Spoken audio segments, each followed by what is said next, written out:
El libro de la ex bailarina Rosina Gil, que repasa parte de su trayectoria, recibió un premio Bartolomé Hidalgo hace algunos días nada más en la Feria Internacional del Libro de Montevideo. Una historia que vale la pena repasar. Estamos hablando de la primera uruguaya, por ejemplo, en integrar la compañía El Cirque du Soleil y además fue considerada en su momento entre las 100 mejores bailarinas del mundo. Con ella vamos a estar hablando hoy.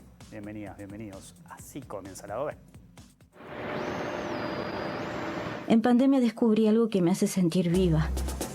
A través de la vista panóptica que tengo de mis vecinos, escribo relatos, diálogos, que solo son reales dentro de mi cabeza. A algunos los veo por la ventana, a otros los escucho a través de las paredes y a otros me los cruzo en el ascensor. Igual no hablo con nadie, no me entrometería en sus vidas.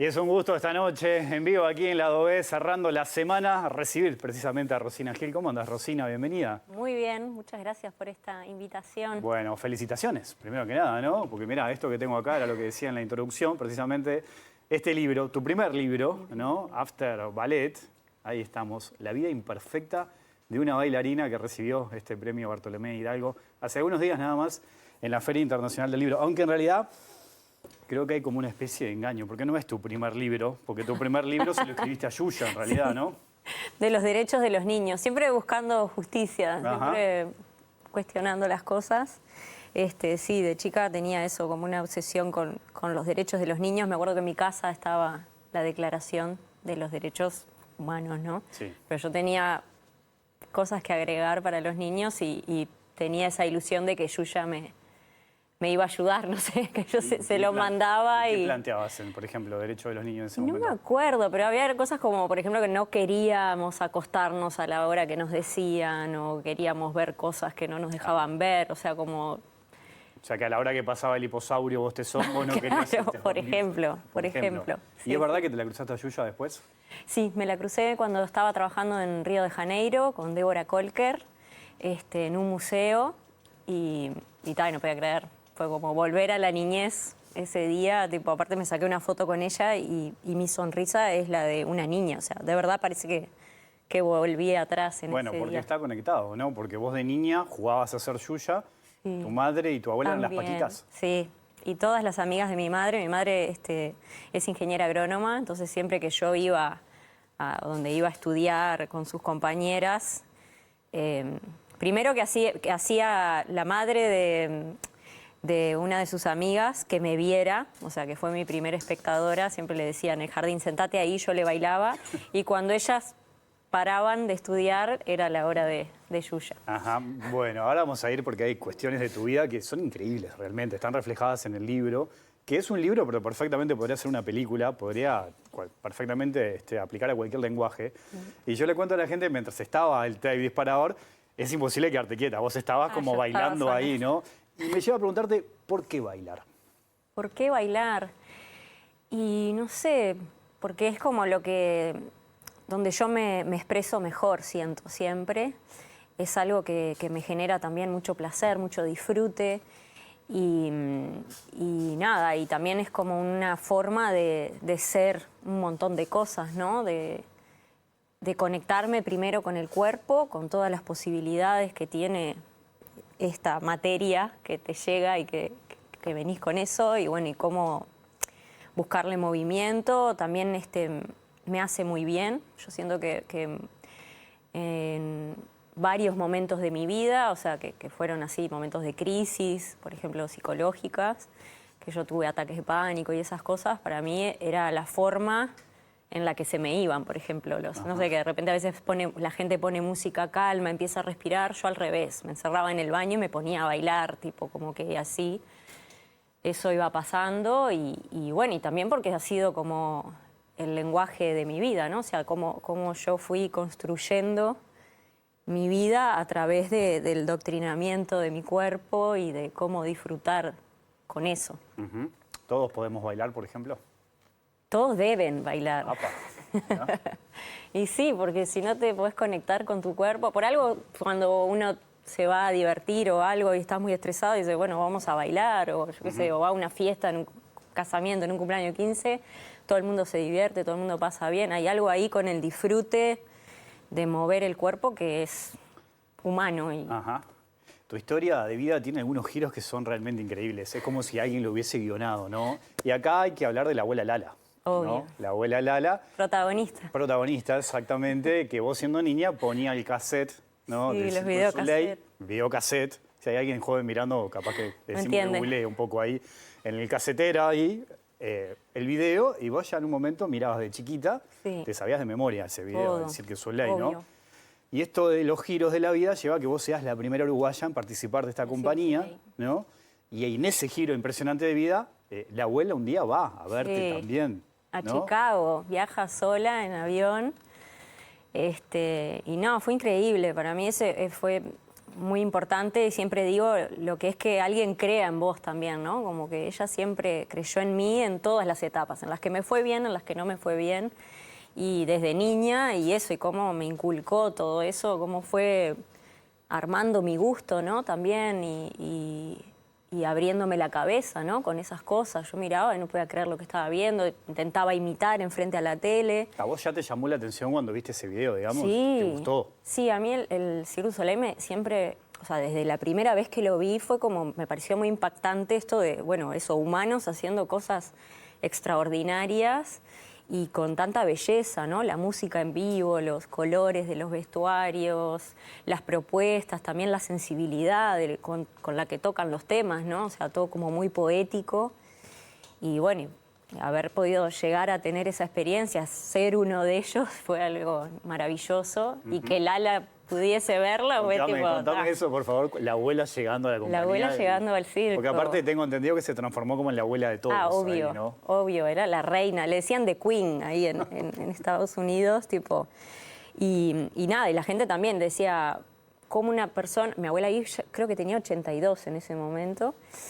Y claro, mis compañeros decían, mi madre dice que no se anima a venir, a ver, me voy a sacar una foto con tu abuela, porque mira tu abuela que vino desde lejos, no sé, el director de la obra se puso a llorar cuando la vio, porque decía, me emociona que ella esté acá, que te esté viendo.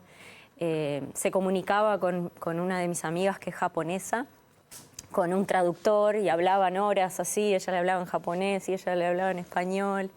No sé, había un chico también rumano que hacía mucho que no veía a su familia y me pidió un día si podía abrazarla y lloraba con Lala. Era como terapia, ¿viste? Y puro amor, ella es puro amor y es como muy magnética. La gente, a donde va siempre la gente se le pone a hablar, es como encantadora. Y para mí era impactante porque era eso, en diferentes idiomas y cómo igual querían hablar con ella, y no sé, yo caminar con ella por la carpa, ¿viste? No sé, era como de niña, pero de grande, y ella ahora más chiquita que yo. No sé, era una imagen que estaba muy buena. Al leer el libro me encontré con muchas fotos de la infancia, muchas fotos lindísimas, ¿no? Y también me quedó muy claro que esta pasión por el baile, por lo artístico, estaba presente desde muy chica, Sí. ¿no? Por ejemplo, cuando salí de mascotita con Peñarol, El centenario. de la mano de un jugador, ¿no? ¿Y qué pasó ahí? Y nada, ahí les solté la mano, que no me acuerdo qué jugador era, siempre me preguntan. Y nada, y me puse a bailar en el estadio. Te olvidaste del fútbol, de todo. Me olvidé del fútbol, de todo, y aparte entré como en un viaje de que era para mí, ¿viste? Que era mi público. Fue como la primera vez que sentí eso, de bailar para mucha gente. O sea, te llamó la atención los aplausos y pensabas que eran Claro, aplausos. sí, de hecho, viste que termina, uno de los textos terminan así, ellos gritaban Peñarol, yo solo escuchaba Mi Destino, como que para mí fue eso, fue mi primer escenario. ese escenario verde y la gente eufórica y todos disfrutando y yo bailando, mientras pasaban un montón de cosas y yo estaba en mi mundo. Ahora, ¿es verdad que tenías malas notas en la escuela de danza cuando eras niña? ¿Y cómo Sí. explicamos eso? A ver. No sé, tenía muy malas notas. Tuve regular bueno, regular bueno, regular bueno. En primero, en segundo año, regular bueno, bueno, regular. Yo creo que a veces, viste, como las personas, obvio, tenemos diferentes tiempos para procesar las cosas y a mí como que al principio me recostó entender el ballet en sí.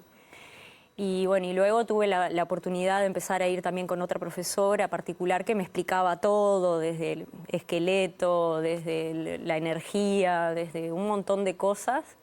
Y ahí como que entendí, y ahí pasé de eso, de ser la peor de la clase, a empezar a ir bien, a tener las mejores notas y tal. Hay un punto importante de tu vida, que siendo muy chica vos te vas a Paraguay, ¿no? Sí. Es tu primera salida, Sí. que eso además de lo artístico implicaba un montón de cosas, ¿no? Desafíos Sí. personales además a mí. ¿Cómo Sí. fue eso? Porque eso también es un punto de partida allí.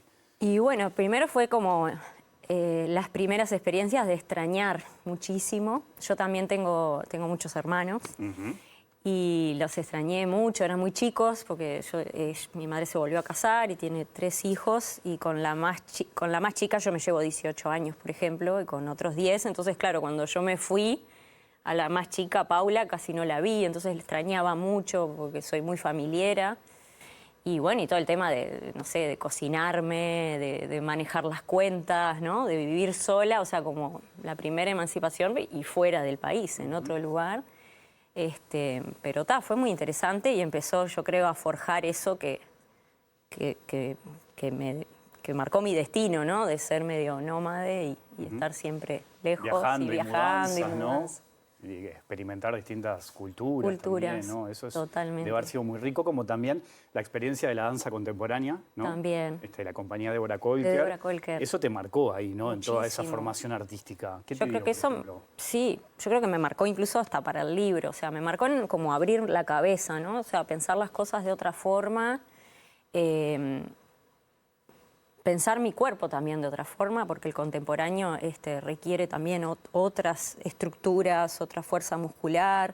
Lo que ella proponía era muy arriesgado, o sea, debía como una de las coreografías es en una pared de escalar y bueno, estabas como a 6 metros del piso sin arnés y bailando ahí en el momento, todos iguales. Después hay una rueda gigante, así como de hámster, pero que entrábamos como 8 personas y bueno, y que también dependía como de las leyes de la física. Si alguien se equivocaba, eso se daba vuelta y era muy peligroso. Entonces fue como desafiarme en varios aspectos y también en la parte creativa. Como que ella, por ejemplo, cuando hace una creación, te da mucha libertad como bailarín para proponer cosas, que yo no estaba acostumbrada a eso en el ballet, siempre es la coreografía y tú haces la coreografía que hace años que es así y tal, y tenés que hacerla perfecta. Entonces esto, a través de un poema, por ejemplo, del Caun sin plumas, de Joan Cabral de Meloneto, hicimos toda una obra y yo participé en todo, desde decir este vestuario me parece, o esto no, o esta música, hacer la coreografía y tal. Y ahí como que no hubo una marcha atrás, ¿viste? Fue como que se abrió algo que a nivel creativo muy potente. El pasaje de Julio Boca acá por el Uruguay fue muy importante para nuestro ballet, ¿no? Y tiene un punto de conexión con tu carrera. Sí. Vos estás en el exterior, te manda un mail Julio Boca y vos pensabas que no era él, que era broma. Un spam, sí. Pensaste que era un spam. Aparte era una línea, porque él es así, viste, como muy directo, así. Y fue tipo, si tuvieras la oportunidad de volver a... Aparte me lo acuerdo de memoria. Si tuvieras la oportunidad de volver a bailar en Uruguay, ¿lo harías? Julio Boca. Y yo, esto no puede ser, tipo, con Julio Boca me está mandando un mail a mí. Y tal, y eso fue también un antes, se abrió un portal. ¿O le clavaste Sí, el visto? sí, no, respondí por las dudas. Dije, yo respondo, ¿Y mirá qué si llega a ser. respondiste? ¿Te acordás? No, le dije que sí, que claro, que me interesaría, obviamente. Y ahí fue que él hizo el llamado a audiciones y su idea era esa también, traer a toda la gente que estaba afuera. Y bueno, y generó toda esta revolución que hasta el día de hoy, o sea, el ballet cambió completamente. Y también yo siento que fue una de las primeras personas que también confió en mi trabajo como intérprete, también como bailarina, pero como primera bailarina, ¿no? Contando historias y teniendo roles de mucha responsabilidad. Queda claro que el ballet es muy sacrificado, ¿no? Sí. La vida de una bailarina de ballet es sacrificada. Yo te contaba antes de salir al aire que algunas cosas que leí, la verdad que me dejaron... impresionado. Sí, impresionado, exactamente. Y hay un tramo del libro que vos lo titulás Mujer Objeto, que me pareció muy interesante porque ahí vos reflexionás sobre esto que estaba mencionando. Sí.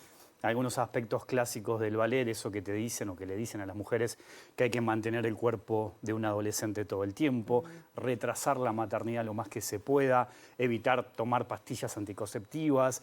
Vos ahí manejás incluso cuestiones del feminismo. ¿Cómo fue eso? A ver, por ejemplo, contamos cómo te marcó eso.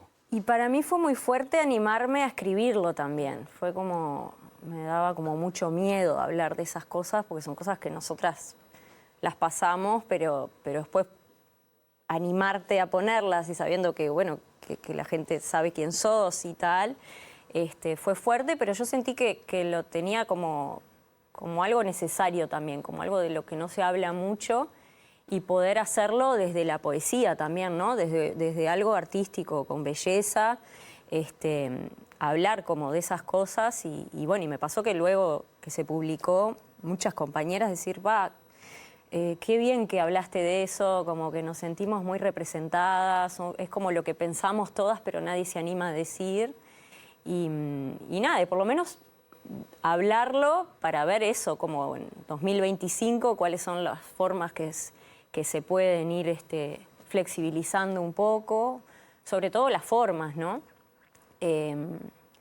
Y para mí fue eso, fue como un acto también de valentía, poder escribirlo. Y yo sentí también al leerlo, porque destaco esto y un poco lo que vos decís, que siendo vos una gran figura, ¿no? Y habiendo estado en un montón de lugares, ocupando lugares importantes, te animes a escribir esto y a reflexionar sobre esto, porque también puede ser una referencia para otras. ¿Lo sentiste un poco liberador cuando dijiste, publiqué esto? Sí, fue muy liberador al escribirlo. Te confieso que el día que salió en las librerías me dio como susto, ¿viste? Como decir, ¿qué van a decir o qué van a pensar y tal? Pero toda la gente que lo leyó, o sea, por lo menos los que me han dicho algo, las que me han dicho algo, todo ha sido positivo.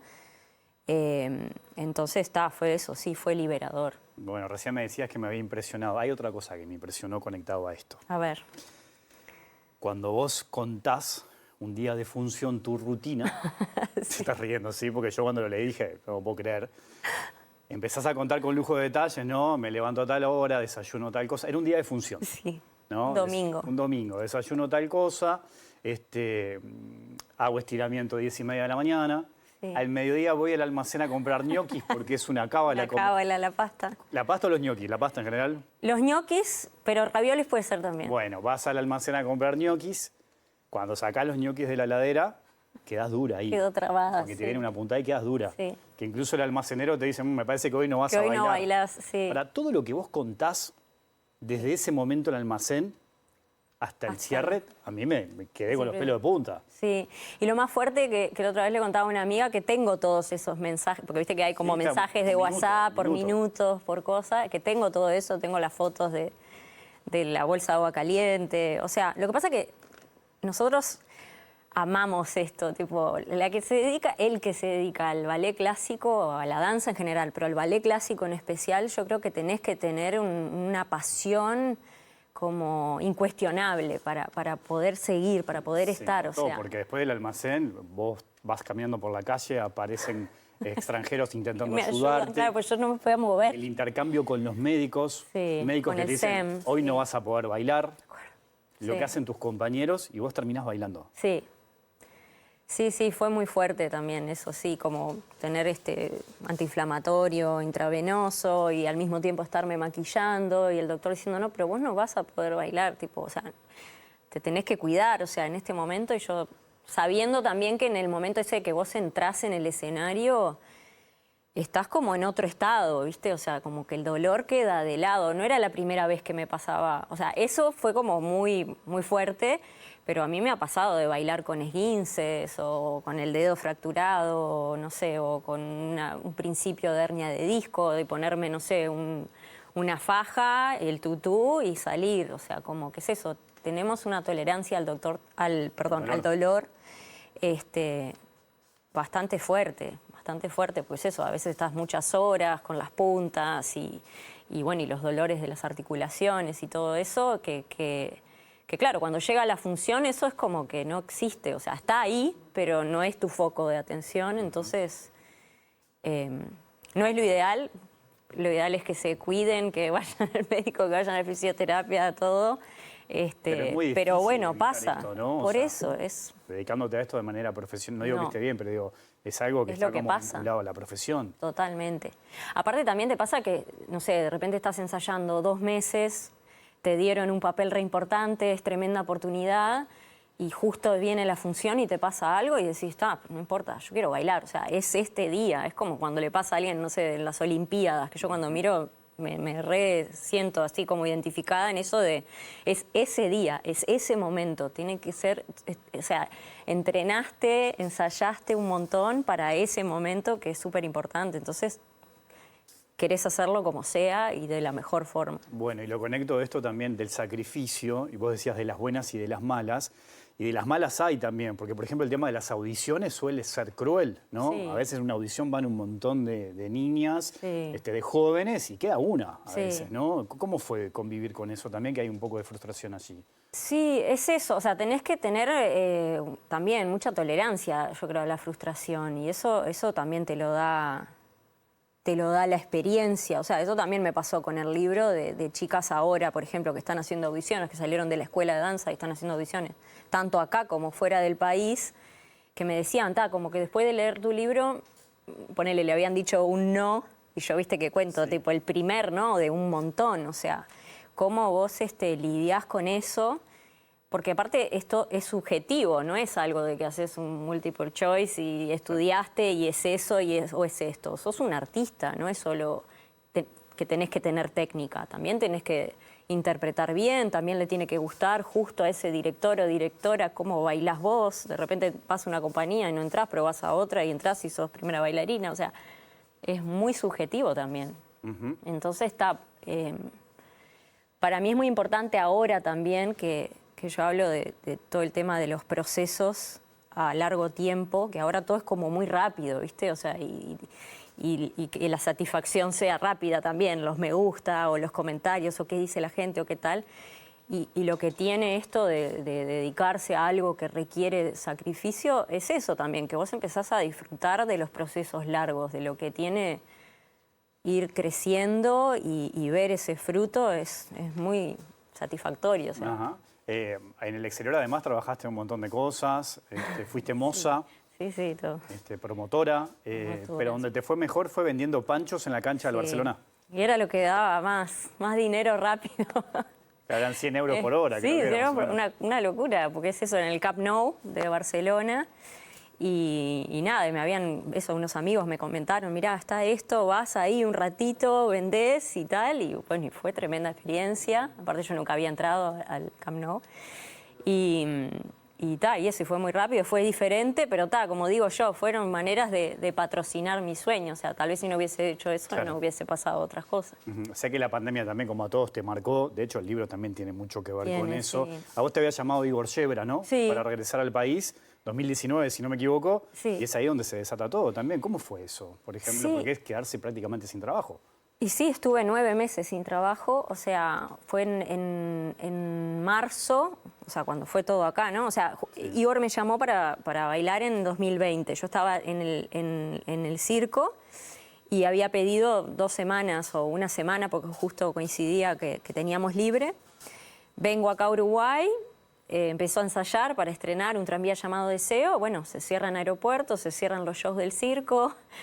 Y yo quedo varada, por eso mi obra varada, acá en Montevideo, y pasé todo ese tiempo sin trabajo y sin quedarme quieta también, esto que decís. O sea, empecé a crear, a presentarme a fondos, a hacer clase otra vez solo para mi abuela y para mi madre en casa, agarrada a una silla, pateando gatos y cosas, pero bueno, como todos los que nos pasó que hacíamos danza, adaptándonos a eso, pero para mí fue también una prueba de eso, nuevamente, del amor que le tengo a esto, de lo mucho que me gusta y del respeto también a seguir manteniéndome en forma mismo sin saber qué iba a pasar, porque yo en ese momento no sabía que luego me iban a llamar otra vez para el Sodre como primera bailarina. Estaba ahí como en un lugar que no sabía.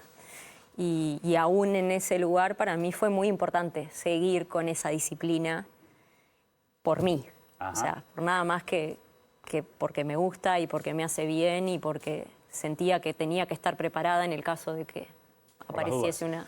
Mucho se habla de la disciplina del ballet. Sí. Eso veo que lo tenés súper incorporado en realidad, ¿no? incorporado. En la vida en general. Sí, Ajá. sí, y me gusta, o sea, es lo que digo, a veces yo cuestiono las formas o cuando se pasa esa disciplina a un lugar que no está bueno, pero para mí la disciplina yo la amo y me parece fundamental para eso, para poder concretar un montón de cosas, no solo en danza, sino en los proyectos que tengo ahora en mi vida, para escribir este libro, para, no sé, para intentar siempre lo que hago, soy como muy exigente en lo que sea, en el rubro que sea, me gusta como dar mi mejor y eso creo que fue desde chica. Primero que uno tiene que también nacer con eso, o sea, con esa pasión de que te guste mucho y bancar las cosas que pasen. Pero también agradezco también esa parte del ballet que forjó mi personalidad. Hoy hablábamos de los viajes, las mudanzas, hay un tema de las vacaciones, era difícil el tema de las vacaciones también, ¿no? Por esto que vos decís, tampoco podías tomarte tantos días porque podías perder estado Densidad físico. muscular. Exactamente, incluso hasta ir a la playa y que la arena juegue en contra, porque iba en contra de los callos que son necesarios para poder sí, bailar, es por verdad, me ejemplo, acuerdo de ¿no? eso. ¿Y cómo fue eso? ¿Era posible desconectarse? ¿Cuántas cosas dejaste de lado por la profesión? Y muchas, pero con gusto también, o sea, sin cuestionármelo mucho, ¿viste? O sea, no sé, me acuerdo de los veranos en Aguas Dulces con mi familia y no sé, igual estar ahí en la playa, estar haciendo, no sé, bloqueos o abdominales o estar estirando en la arena o estar en el agua y haciendo split sin que nadie me vea para que no quede rara, pero bueno, como esa cosa de no dejar eso, que el cuerpo... O sea, sí que descanse, pero al mismo tiempo, no sé, es tan fuerte que, ahora que pienso, suena raro, pero es verdad, estar todo el tiempo siguiendo entrenando. Pero lo que digo, siempre lo hice como decidida. O sea, me pasa ahora de compañeras del liceo decirme, ay, ¿por qué vos no ibas a bailar y no venías a hacer los trabajos y cosas? Y yo no me acuerdo, o sea, no lo tengo como algo como que lo sufrí, digamos, o sea...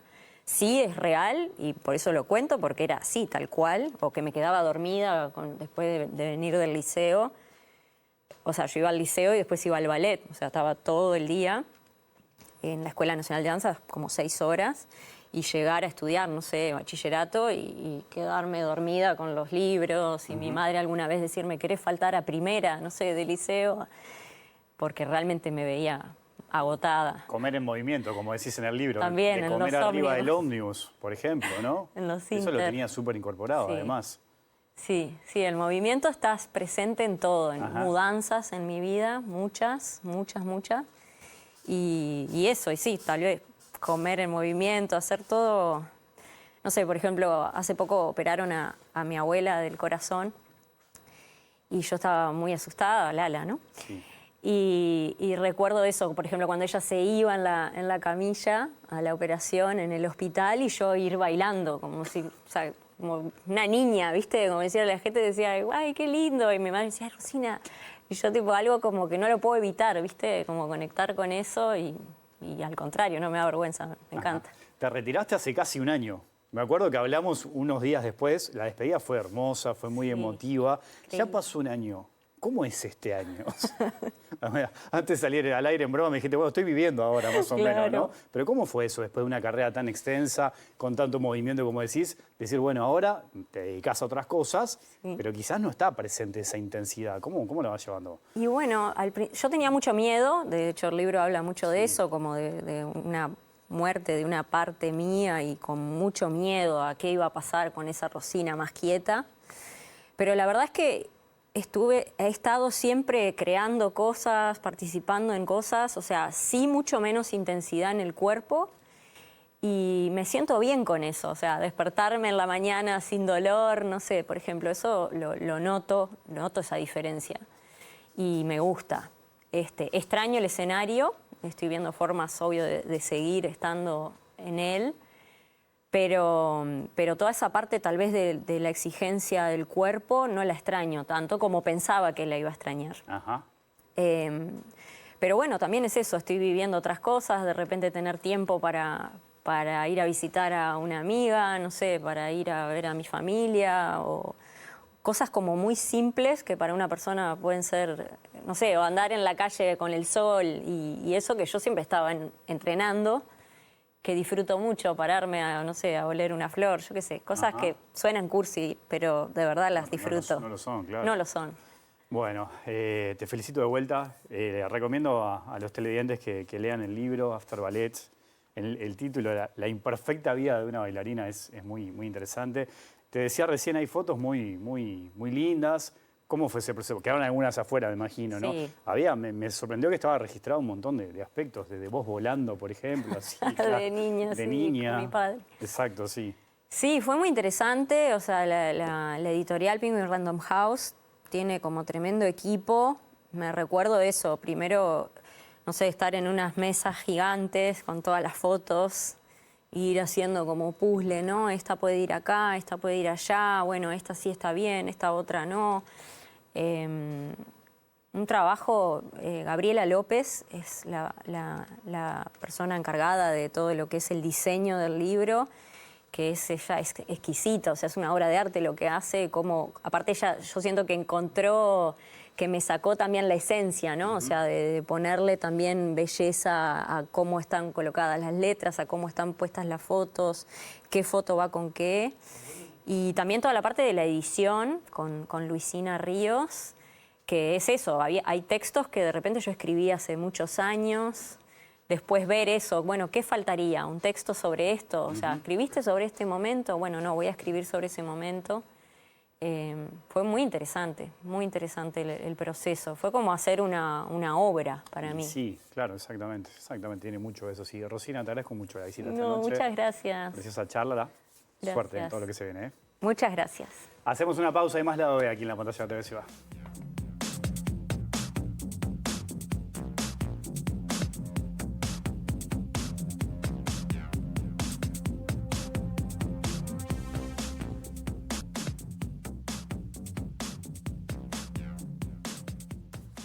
En el marco del Día Mundial de la Salud Mental, nuestro compañero Martín Duarte estuvo por el Hospital Vilar de Bo. Allí también visitó el museo que está en ese centro. Estamos hablando de un espacio, hay un espacio, ¿no?, que se recuperó con un valor patrimonial muy importante, que fue inaugurado en el año 2016 y que contó con el trabajo de usuarios del taller de la Sala 12. Les propongo escuchar, ver y descubrir también todo lo que se viene haciendo allí. En el Día Mundial de la Salud Mental nos venimos hasta el Hospital Vilar de Bo, específicamente para mostrarles un lugar que conserva el acervo histórico de este hospital que nació siendo manicomio y que hoy por hoy nos replantea también a través de una ley el futuro de ellos. Y estamos con Selva Taveira, que es histórica enfermera del lugar, de otros centros, y que ha iniciado un taller hace muchos años en la Sala 12 y que es parte de las personas que han trabajado en este lugar para recopilar el acervo y la historia del hospital. Selva, gracias por recibirnos en primer lugar. ¿Cómo definirías este espacio, este lugar? Este lugar es un lugar muy lindo porque en sí se logró mantener recuperar y conservar la historia de Vilar de Bo.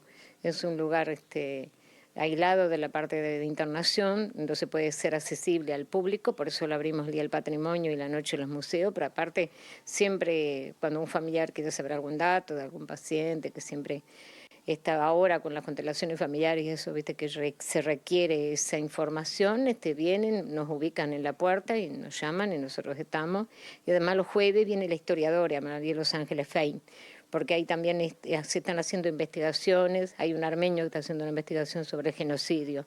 Este material, aunque no lo podamos creer, permite mucha información y muchas disciplinas que vengan a estudiar, y estudiantes de psicología, de todo viene. Vamos a empezar a recorrerlo en imágenes, vamos a mostrarles qué hay por aquí, pero contame cómo se empezaron a hacer de todos estos elementos, porque hay archivos desde fichas de pacientes, elementos como estamos viendo ahora del viejo electroshock, ¿no? Sí, en 1880 se inauguró este hospital, primero fue la Quinta del Reloj. En sí era para traer los usuarios que estaban en el Maciel, y se hizo una parte que era para el barrio, que existe la parte policlínica de Santa Fe, que está todo, está la sala de operaciones íntegra, ahí es donde se hacían las placas, tenía todo el tipo de información que se podía, vacunaciones, rayos X, era más bien para el barrio. Después se logró hacer la parte de internación y llegó un momento en 1950 que había más de 1.400 pacientes. Después de la ley del 36 se aumentó una cantidad de usuarios. Bueno, desde que se fundó hasta 2012 se llamó manicomio, después ya pasó a ser hospital psiquiátrico. Hospital Vilar de Bo. Y tenemos el acervo desde ese año, tenemos desde 1882 hombre y 1883 4 mujeres. ¿Eso que son fichas y historia? Libros. Cada médico tenía su cátedra y tenía su libro. Después hay elementos históricos, decíamos, Sí. desde instrumental que se utilizaba en la época. ¿Eso cómo se fue recuperando? Recuperando, bueno, parte era un acervo que yo fui coleccionando y después el hospital mismo fue dando, ¿viste?, los aparatos electroshock, que eran los primeros que usó Barindelli, que era un psiquiatra, que tuvimos todo el acervo de él también, y logramos que los sectores de acá nos iban dando todo lo que iba quedando en desuso. Entonces nosotros tenemos todo un acervo de camillas, parihuelas, toda la parte de inyectables, de jeringas de vidrio, las pescaderas de esmaltadas, que yo las llegué a usar en el 83 en el Musto. Tenemos ropa de la época, tenemos las mañanitas, porque las fotos, las monjas le ponían una mañanita para que quedaran más presentables. Así que tenemos un acervo bastante importante. Vos me decías que algunas películas incluso se han acercado para justamente utilizar parte de este material histórico. Sí, estamos, según la época, nosotros vamos prestando, vamos a poner para la Sociedad Las Nieves, Cromayón, después ahora Barredas, que es el argentino. Todo lo que vos veas nosotros vamos guardando y después vamos prestando, y a nosotros nos sirve porque el intercambio es por materiales. Mostraron por aquí lo que tenemos, unos biblioratos que son de época y que incluso aparecen encabezados con el concepto manicomio, que ya te voy a pedir tu opinión, porque bueno, está todo en debate a propósito de la aplicación de la ley, ¿no? Sí, en el principio del siglo, a finales del siglo XIX, en 1880, se empezó a llamar manicomio, hasta 1912. En sí, el manicomio eran una cantidad de población, era muy grande, había 1.400 y pico de usuarios y casi todos hacían rehabilitación, porque en sí cabe recordar que las benzodiazepinas aparecieron en 1950. Cuando apareció el medicamento, ya como que las tareas de rehabilitación se daron un poco, porque en sí se hacía cigarro a principio del siglo, para que los pacientes se tranquilizaran, tanto los manicomios como las cárceles, el tabaco fue fundamental para tranquilidad del paciente. Y eso es una cosa muy importante en la historia de Vilar de Bo, que el cigarrero que hacía tantos cigarros, las cajas venían de Europa y venían muy preparadas con cartón y un papel de celuloide por arriba. Entonces el cigarrero se los dio al fotógrafo. Entonces, cuando nosotros abrimos esa parte que estaba tapiada, cuando corrimos una cortinita que se desintegró, había cientos de cajas con negativos de vidrio perfectamente conservados, pero perfectamente, más de 100 años estuvieron ahí. Fue una maravilla haber recobrado esa parte. Son negativos de vidrio y celuloide, porque el usuario se empezó a sacar fotos en 1908 cuando entraba y cuando salía. Era una forma de demostrar que el tratamiento había sido positivo y que en muchos casos venían muy caquésicos. Acuérdate que tenemos muchos inmigrantes españoles e italianos, principalmente hombres, que venían muy adelgazados y después recuperaban, el peso, aunque sea, se recuperaba. Tuvimos muchos inmigrantes y más de lo que surgió fue que la patología de los hombres, el alcohol, una por la melancolía y el desarraigo de su pueblo, ¿verdad? Pero tuvimos en 1920, había salas de partos, acá también, y había niños, y los ingresos eran solamente por ser epilépticos ingresados.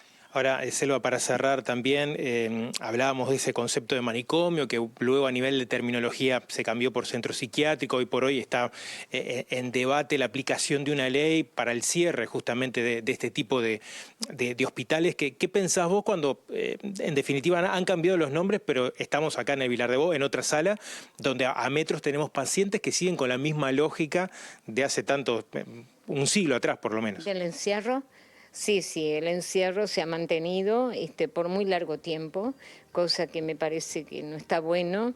El privar de libertad a una persona es lo peor que te puede pasar. Hay dos cosas que no se pueden perder, es la salud y la libertad, la autonomía de la persona. Entonces, la ley es lo que pensamos nosotros, igual se hace 8 años que se hizo. Nosotros implementamos, antes que se hiciera la ley, nosotros ya la habíamos implementado, porque logramos la Casa Medio Camino 2015, 2017 el lavadero con cooperativa industrial, el lavadero industrial, y tenemos el 28 de abril 2017, nosotros firmamos el estatuto para la primera cooperativa de vivienda de salud mental. Así que la pregunta que tú me haces, sí, la tengo muy clara. No se puede haber internaciones tan prolongadas para una patología psiquiátrica.